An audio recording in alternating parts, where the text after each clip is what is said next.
খবর 24 সাথে আপনাকে স্বাগত। নতুন নতুন খবর জানার জন্য আমাদের চ্যানেলে চোখ রাখুন।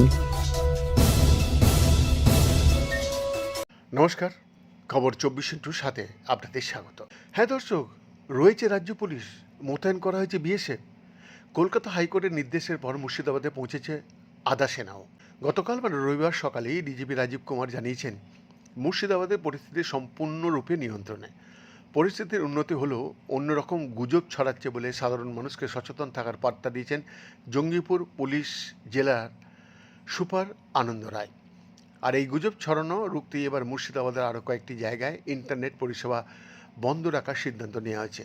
মুর্শিদাবাদের পাশাপাশি মালদা এবং বীরভূমের কয়েকটি জায়গাও বন্ধ থাকছে ইন্টারনেট পরিষেবা। রাজ্য প্রশাসনের তরফে এক নির্দেশে জানানো হয়েছে, গুজব ছড়ানো রুখতে এই সিদ্ধান্ত নেওয়া হয়েছে। গতকাল রবিবার থেকে 15 এপ্রিল মঙ্গলবার রাত 10টা পর্যন্ত আপাতত ওইসব এলাকায় ইন্টারনেট পরিষেবা বন্ধ থাকবে।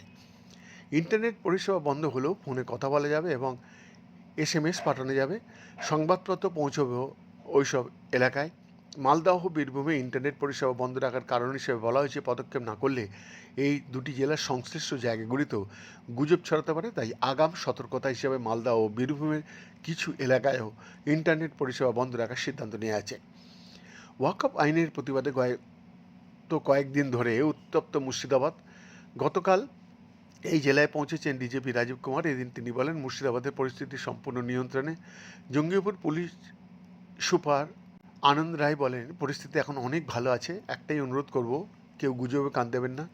অনেক রকম গুজব ছড়াচ্ছে। যদি কারোর কোনো সন্দেহ থাকে আমাদের কন্ট্রোল রুমে যোগাযোগ করুন, আমরা ব্যাখ্যা দিয়ে দেব কোনটা ঠিক কোনটা ভুল। এখনও পর্যন্ত 170 জনকে গ্রেপ্তার করা হয়েছে বলে জানান তিনি। বৈদ্যনাথ দাসের রিপোর্ট, খবর 24/7।